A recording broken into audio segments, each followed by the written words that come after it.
Jeez. I hate people. I hate people. This is why they're the worst.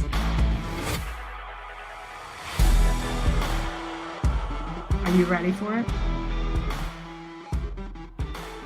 Hey. I always before recording, start a little jam to Rach, and it makes her laugh. It does make me laugh, and I do a little jig with it. Like a 1, a 2, a 1, 2, 3 shimmy is what I just did. Yeah. Hey, everyone. Hi, everyone. Episode 3? Yeah. What do y'all think? Yeah. We've made it. It is so fun. Oh, my God. To research and write a story the way I want to tell it. God, it is fun. It's all I want to do. Oh, my God. I would live for it. I know stupid work. Fuck that. Fuck that real hard. I am going first. First. No, you're going period. I'm going I get to this week. Sit back, relax, and fall asleep. I'm so tired. But I know. I already have Unisom ready for me. I think that's my issue. I took it last night because I got up really early so I could get some work done.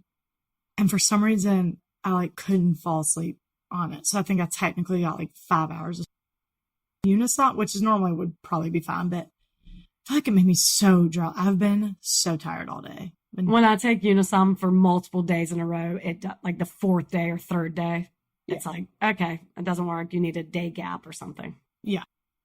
Shit. Well, good for you. I know. I am. Dope. That's the difference in me and you. Ready for my story? Sure. It's a doozy. All right. I wonder if you've heard it. I hope not. I'll be pissed. Oh my God. I'm going to be so amped if I have. I'm going to interrupt you and try to tell it myself if I've heard it. So that'd be great. Then I can sit back with my Unisom. Figure that one out. All right. My sources are Murderpedia. Duh. For the most part. Generation Y also did a podcast episode on it. Now, a little bit from Wikipedia. So this is the story of Charlie and Teri Brandt and Michelle Jones. Do you know it? Charlie Brandt sounds very familiar. Oh, fuck. Well, I don't know. Why don't you tell me and then I'll tell you. Okay. Go ahead. Charlie and Teri Brandt were in their late 40s and have been married for about 18 years. And according to their friends, they were inseparable. Teri was the carefree one. They even said gypsy-like. Ooh. And Charlie was quiet and reserved, but handled Teri's outgoing personality perfectly. And they would do cute things for each other, make each other's lunches every day, because they said lunch tastes better when it's made by someone who loves you. That sounds so familiar. Have you told me this? You may have told me gabbing on the phone one day. I don't think so. Someone has. But I don't know. But I still don't know what's going on. Go ahead. Okay. Well, Teri's closest friend, Melanie, even said in an interview, if my husband loved me 1/3 of the amount Charlie loved Teri, I'd be the luckiest woman in the whole world. Oh, so nice. That's nice. I know. So they were living in the Florida Keys when Hurricane Ivan hit in 2004, and they had to evacuate. So they went to their niece's house, Michelle Jones. She lived in Orlando, which is 4 hours away and was no threat to the hurricane. So Michelle was Teri's sister's daughter, and they're all really close. Teri and Charlie had visited before. They even knew most of Michelle's friends, so they were amped on it. Okay. Michelle's 37. She's single and an executive at the Golf Channel. So she's living life. For real. I know. She's a badass. Payne would...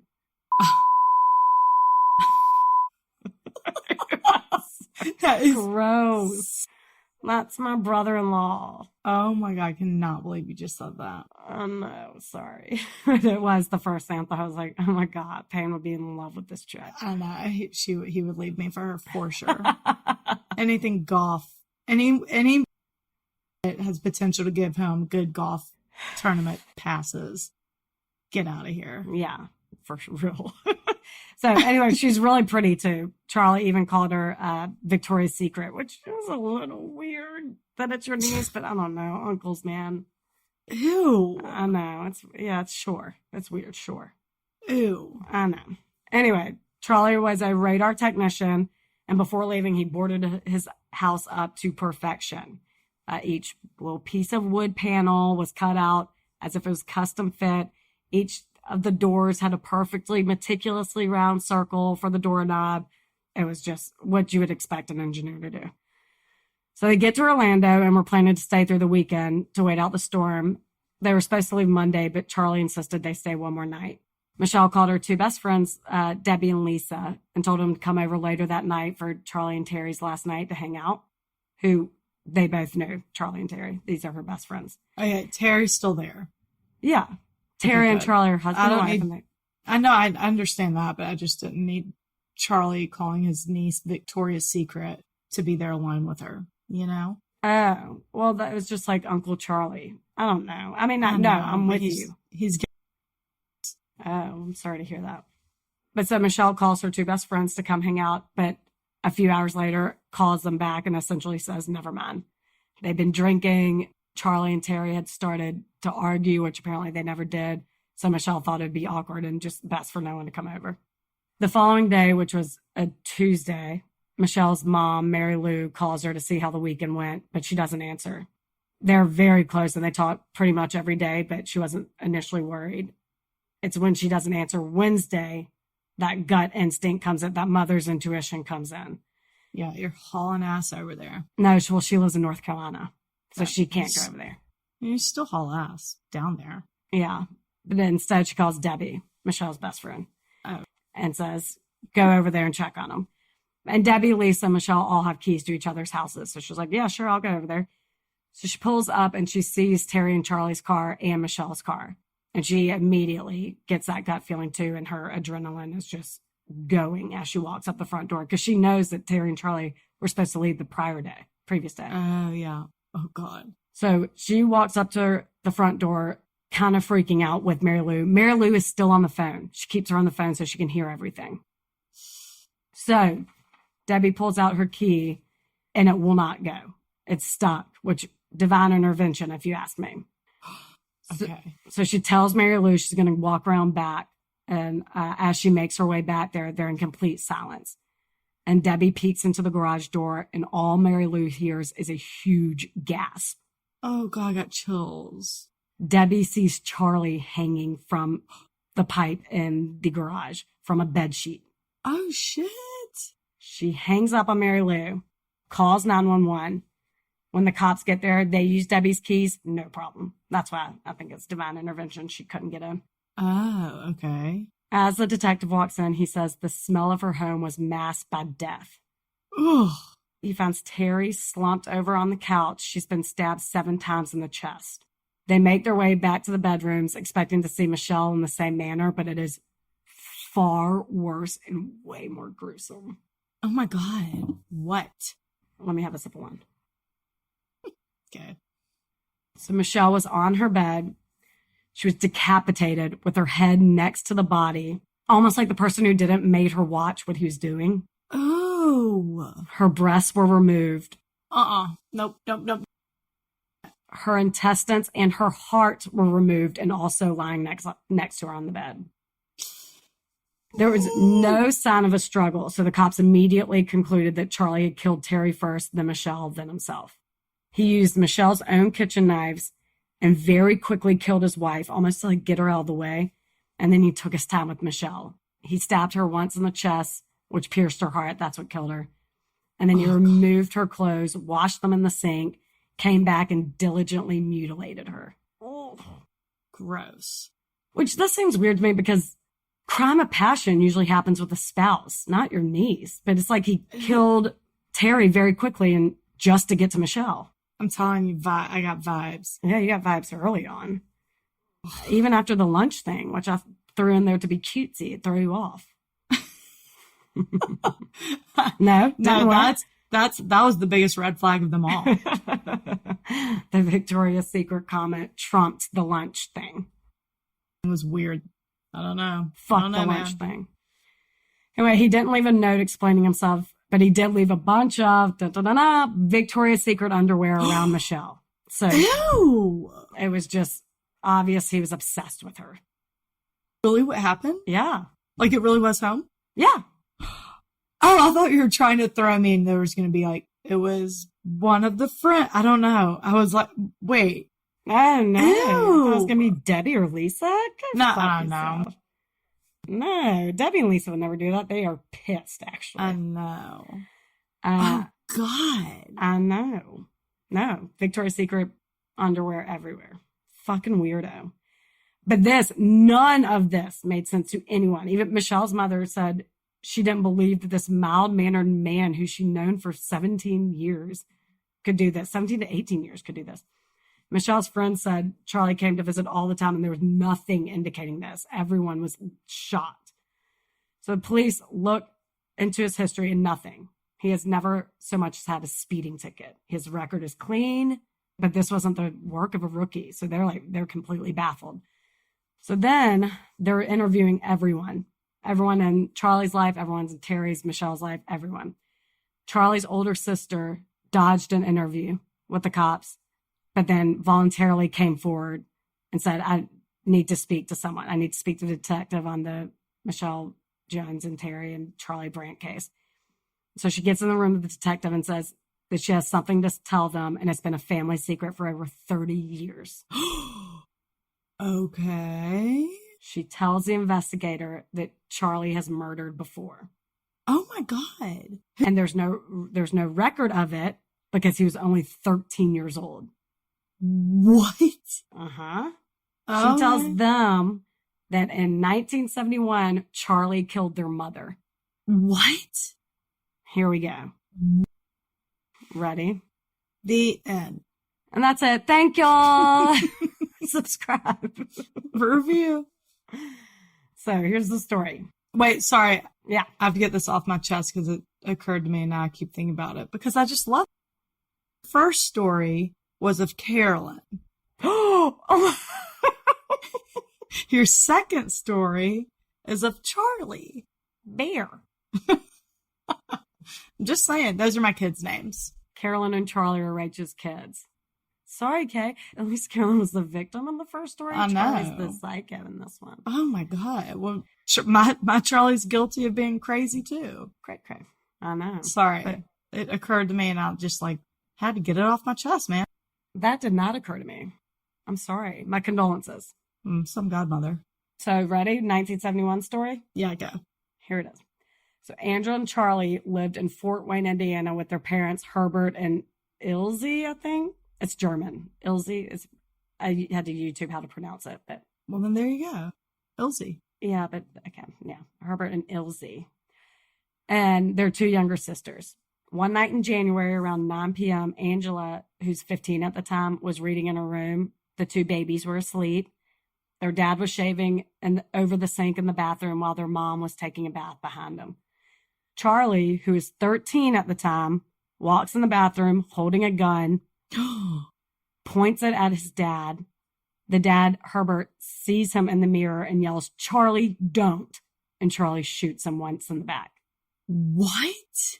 He then walks over to the tub, stands over his mother, who's 8 months pregnant, Oh no. and fires several rounds into her and the unborn baby. Oh my God. Wait. No shit. Okay, No so how's shit. the dad? So, I'll get there. All right. The last thing Angela hears from her mom is a blood-curdling, "Angela, call 911." But she had no time to. Because that little shit kid starts walking slowly into her room, points the gun at her, Angela. Angela just hears like click, click, click. Bullets are gone. God. No shit. Angela says his eyes were completely glazed. He was in some sort of fog as she tackles him for the gun. They're fighting on the floor and she's yelling, "Charlie, I love you," just to calm him down. She's petrified. How old is she? 15. Oh. God. She said she sees the daze in his eyes just disappear. He like snaps out of it. I keep getting chills just even envisioning the story. I don't know why I've heard and read it several times, but Oh my God. he like snaps out of it and he asks her what happened. And she's like, "I think you shot our parents, but I'm going to help you." I'd be hard pressed to do even that. Like, would you the fuck out of here? What She's happened? petrified. I know, but it would just be so. A, believe that. B, even pretend to sympathize. I know, but she said that this look has never, like, you can YouTube the interview with the interrogation room where she's telling the detective, she says she's never seen a darkness of his eyes, and then he like snaps out of it. And he's like, what happened? I don't know. Oof. Okay. So she says, I'm going to help you. You shot our parents. I'm going to help you. And he says, just promise you won't leave me. And she says, I will not leave you. But as soon as he turns his back, she bolts for the front door to the neighbor's house. Oh, good. She starts banging on their front door, and all she hears is Charlie running after her, yelling, Angela, you promised you wouldn't leave me, which for some reason, I just picturing a little kid, I don't know, bloody, and even though he's a psychopath, it just made me sad, and it apparently haunts Angela to this day. That's like all she hears. Yeah, it's sad if you picture a little kid, but a 13-year-old? That's true. That's true. It's a teenager. Sorry. Yeah, that's true. Fuck that kid. For real. By the time the neighbor, Sandy Ratcliffe, answers the door, Angela had already run to the next neighbor's house. So it's just Charlie standing there covered in blood. And he says, Sandy, I shot my mom and dad. That's all he says. Oh, and Sandy's like, okay, bye. Sandy calls 911. Good. And they rush Herbert Brandt to the hospital. Detective Feigl was called. And before even going to the crime scene, he races to the hospital, hoping that Charlie's critically wounded father would survive and be able to explain what happened. Herbert does survive. Thank God. But the detective couldn't get much out of him. He just kept saying, like, I don't know why my son did this. I don't know why he did this. Why did my son do this? Like, he's just like in shock. But because he did confirm that his son, in fact, did this, Detective Feigl takes Charlie into custody. Good. No shit. But police didn't really know what to make of this 13-year-old killer. So the Indiana courts ordered that Charlie undergo 3 separate psychological evaluations. Here we go. I can't. He was showing no signs of mental illness. It was a complete mystery to them. So they talked to Charlie about his friends, his family, his interests, trying to uncover some underlying problem, but there's nothing. He did well in school. He didn't get into trouble. He loved his family. In fact, everyone considered him a mama's boy. There was nothing to diagnose, which I'm like, holy shit. Oh, crazy. And I'm just saying, there are just certain crimes that I'm like, let's not even do a psychiatric evaluation. Yeah. I'm all for it. We have a very strong mental illness issue. It goes completely unrehabilitated. There are certain crimes that is warranted. Killing? No, that's not one. Harming children? That's not one. Sorry. Just rot in jail. Don't worry about it. Just take him to jail. And he is young. That's like insane. Okay. So carry on. Yeah. Well, yeah. Regardless of whatever demons he clearly has, he was still too young to be held criminally responsible. So he was never charged with murder. Wait, that you are old enough to know. I mean, I know, but you got to give it 1972. Yeah. I meant like it's 1971, but you know. Yeah, as well. As well is what I meant. Yeah. Yeah, he was never charged with murder. Instead, a grand jury issued an ominous warning writing that such antisocial conduct could repeat itself in the future, and he was sent to a psychiatric hospital where he stayed for just over a year. Oh my God. A year? Yes. For killing the woman who brought him into this world and her unborn baby bear. And his little sibling. Yeah, his unborn sibling. Oh my God. I don't know when he was sentenced, how long he was supposed to be there, but he only was there a year because his father won his release. So his father fought for his release. Oh my God, that breaks my heart into a million pieces. Well, no, don't let it, because Herbert Brandt then moved the entire family, including Charlie, to Florida, and they never spoke about it again. Not once. Herbert never recapped the night, never asked why he killed his mom and unborn sibling. No therapy, no apologies, nothing. They just never spoke about it again. In fact, the 2 youngest sisters who were asleep during this time grew up thinking that their mother died in a car wreck. What? It wasn't until 2004 when they found out, after he killed Michelle and Teri. Oh my God. They found out as adults. And I understand that 1970s were another time where you swept everything under the rug and whatever. This seems particularly irresponsible. It is irresponsible. I was about to say, that's a situation where if you insist after 1 year in a psychiatric, they need like very intense therapy after the fact. Right. Like to never speak of it again when he attempted to kill you, and then you're telling the rest of your family that your wife died. Attempted to kill you and probably the rest of the family. He would have killed Angela. Yeah. And he probably would have killed those babies. That is irresponsible. It's incredibly irresponsible. Stupid. Anyway, a year after relocating to Florida, Herbert Brandt remarried and moved his 2 youngest daughters back to Indiana while Angela and Charlie stayed in Florida and lived with their grandparents.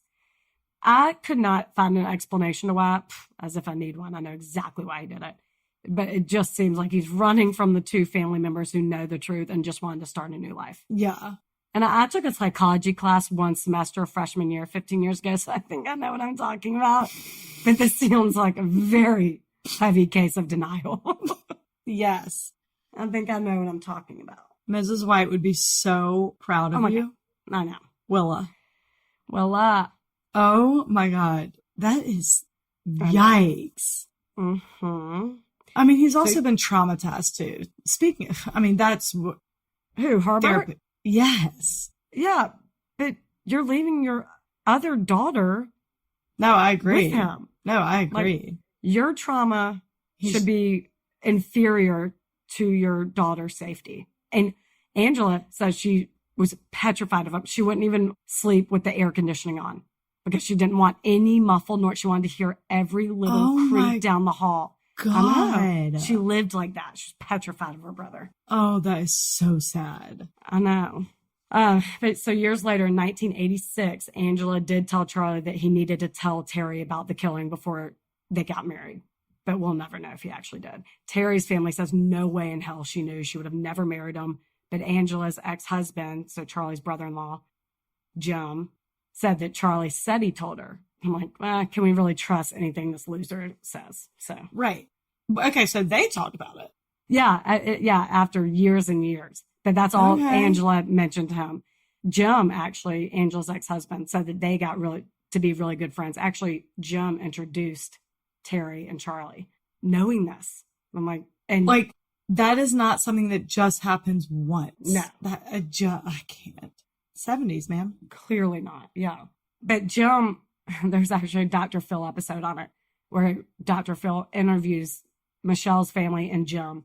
And Jim's like, well, there are certain things that Teri would say that led me to believe that she knew, although Jim never brought it up to Teri. And things like Jim would ask Teri if they were ever planning to have kids. And Teri's response was, considering the past, I don't think that's a good idea, is all she said. And Jim didn't ask her to elaborate or be like, oh, why do you say that? To see if she knew. Oh, okay. So like that example. And then there's another example after it. The cops look into cold cases with the same MO. I'll tell you about in a second. But so Jim was like, I thought she knew, but Teri's family was like, no, she couldn't keep a secret if her life depended on it, which it did. Which I kind of get to an extent. But I'm like, if you decide to marry someone who found out this dark secret, I tell you everything. But anything that negative about my husband and I want you to like him, I'm like, but that's not a murder. Like, I would never marry him. Like, it would just be too, I don't know. So right. Well, that's the difference between y'all. Yeah, something that makes your husband look bad. Your spouse and yourself look bad because everyone, are you kidding? Why did you marry this person? Right. Yeah, not even the worst secret keeper. Yeah, I think that would be very easy to keep. Yeah, but they're convinced they don't, and they know her. So I'm going to go with she doesn't know.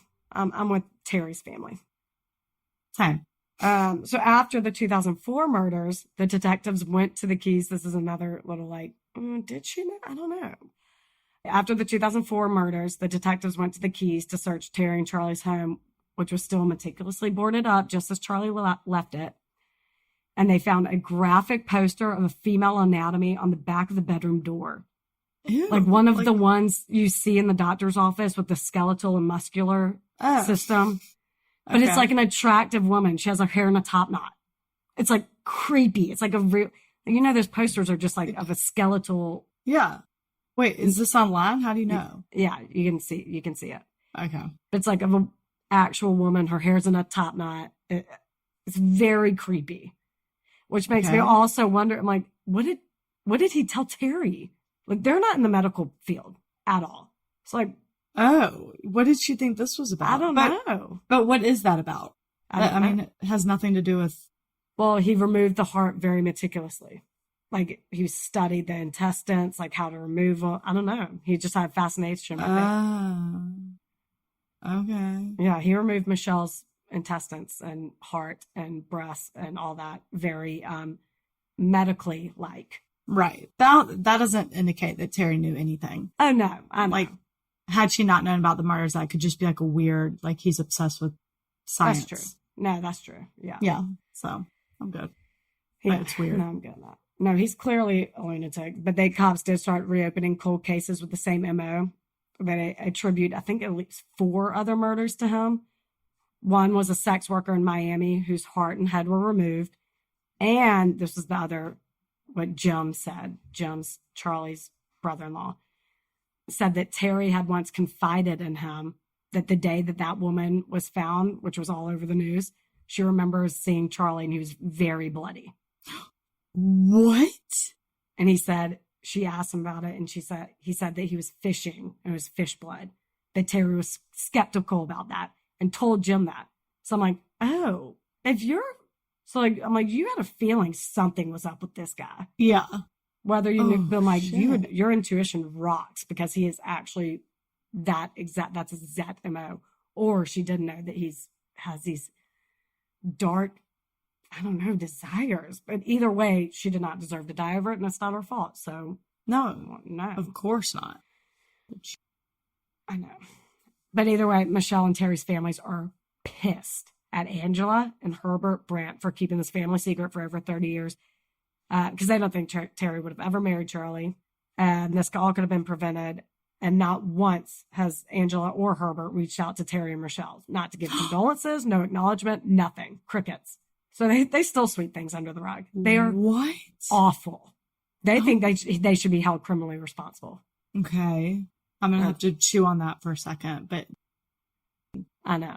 Well, as a result of this, they did petition, and this is a law passed in Florida only right now, but they're trying to get it passed everywhere, which I think it's a no-brainer. It's called the Michelle Lynn Law.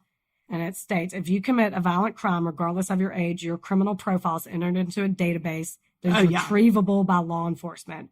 Once you're in the database, you're not an invisible criminal. And that's what Charlie was. He's an invisible killer. Yes. Mm-hmm. A no-brainer. I'm like, what's the holdup? It's only passed in Florida right now. I'm like, no. Pass today? It everywhere. Yeah. I mean, I imagine that takes quite a few years to pass a law, but God, come on. So that's the story of Charlie, douche, crazy ass Brandt, and his poor victims, Michelle Jones and Teri Brandt. That isn't crazy. That is insane. Had you heard that before? Be honest.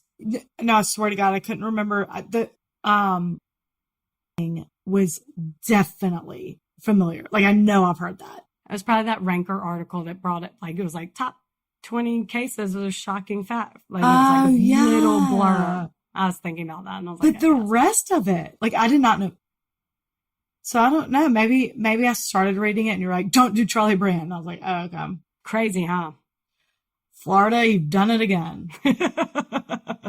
Florida, you've brought another one. No, he's from Indiana. Look at you. Murders happen in Florida. Mm-hmm. Can you imagine the youngest sisters finding out as adults? Holy shit, our mom never died in a car wreck? And how weird would it be to not have internet? Like, you couldn't do that now. Like, that is crazy. Wait, how old were they when they found out? I don't know. I can't find that. Okay. I can't find how old they were in 1971 or obviously how old they were in 2004. Right. There's nothing about the younger sisters. Okay. But old enough to be like, oh, wow. Yeah. 30 years later, they could have been one in 1971. Yeah. And yeah, 30 years later, they'd have the wherewithal to be like, holy shit. No, I know. Sorry. I'm just so tired. I can't think. I'm not quick-witted right now. No, that's insane. I know. So get ready for next week. because my other Ooh. one's real good too. Oh wait, I'm not going next week. Whatever. No, mine's next week, and it's so fucking weird. Who are you doing? I don't want to say who. Well, it's a story about the Andrews. The Andrews family? Yep. That was a really good one. Is that good? Yeah. I saw it coming with the lunch thing. I was like, oh, I don't like Charlie. You didn't see him killing his mother. No, that's with the triple homicide. What do you call that? Whatever. Double homicide and a suicide. Mm-hmm. I was like, oh, wow, I guess he did do it. But it was like kind of inching that way anyway. But God, his past. Did not see that coming. And like, what a selfish dick to live such a double life where you clearly have demons, but you didn't have the Wherewithal? No, the consideration, I guess, to leave a note and explain yourself. Why do you hate women? Why are all your victims seem to be women, but you did shoot your dad trying to kill him. It's like, what is your deal? You're so far removed from any sort of consideration. Like, But you're clearly not. You don't He was care. a good husband. He was a good husband. He made his wife's lunch every day. Like, I'm like, what what is with you? You're a psychopath. He was just pushing the real him down as far as possible. Clearly. No, that's like the least shocking. Oh, that he didn't explain himself or what causes. But like, to be a mama's boy and then you at 13? That is the craziest. That's scary. I don't like knowing stuff like that. I know. Because I'm trying to raise a mama's boy. Exactly. My Charlie wouldn't do that because he's obsessed with me. So I don't have to worry about that ever. Right. Totally. Mm-hmm. Charlie Manson's mom would say the same thing. His mom would say the same thing. And she'd be wrong. And she'd be real wrong. Oh, but let's name some good Charlies. Just kidding.